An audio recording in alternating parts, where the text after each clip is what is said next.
ప్రజల బాగోగులు ఎట్లున్నాయి, ఏమి ఇబ్బందులు పడుతున్నాయని చెప్పి తెలుసుకోమని చెప్పి రచ్చబండ రైతు డిక్లరేషన్లు అన్ని పెట్టి ఊరుగా తిరిగి తెలుసుకుంటే ఒక్క ఊర్లో కూడా వాళ్ళు ఇచ్చిన హామీలు ఒక్కటి కూడా ఏది కూడా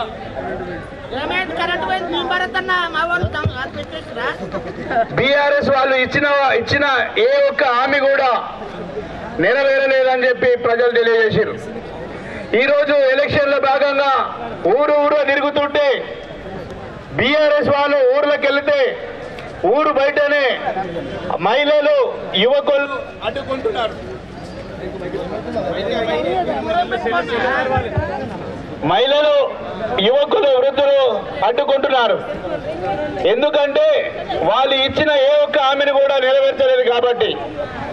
అదే కాంగ్రెస్ పార్టీ అభ్యర్థి ఊరూరు తిరిగితే వాళ్ళే చెప్తారు కాంగ్రెస్ పార్టీ చేసినవి ఉన్నాయి కానీ ఏమైనా ఉన్నాయంటే కాంగ్రెస్ పార్టీ చేసినవి ఉన్నాయి, బీఆర్ఎస్ పార్టీ ఏ ఒక్క హామీ కూడా నెరవేర్చలేదని చెప్పి.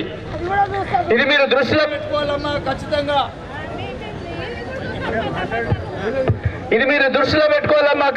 మీరు ఎందుకంటే రేపు వచ్చి మాయమాటలు చెప్పి మిమ్మల్ని మోసం చేసి ఓట్లు దండుకోవాలని చెప్పి వాళ్ళు పథకం పంతున్నారు. కాబట్టి మీరందరూ ఆలోచన చేయాలి.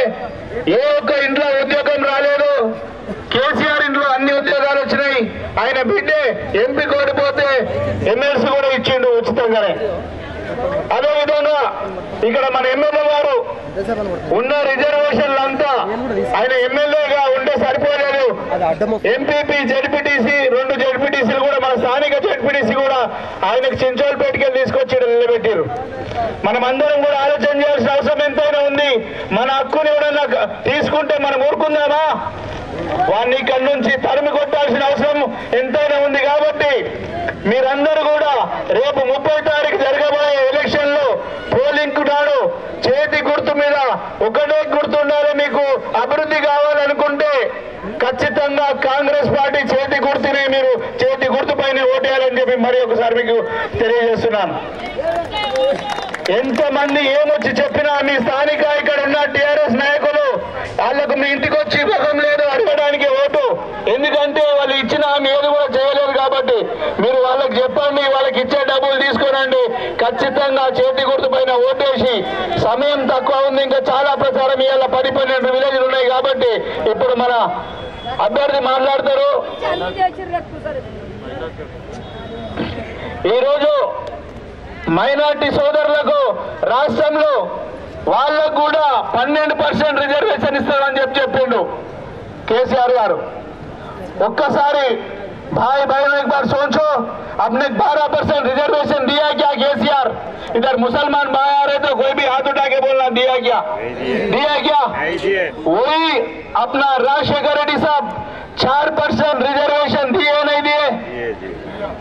आज भी जो भी हर आदमी को पूरा భారతదేశంలో విభిన్న కులాలు విభిన్న మతాలతో గల దేశం మనది.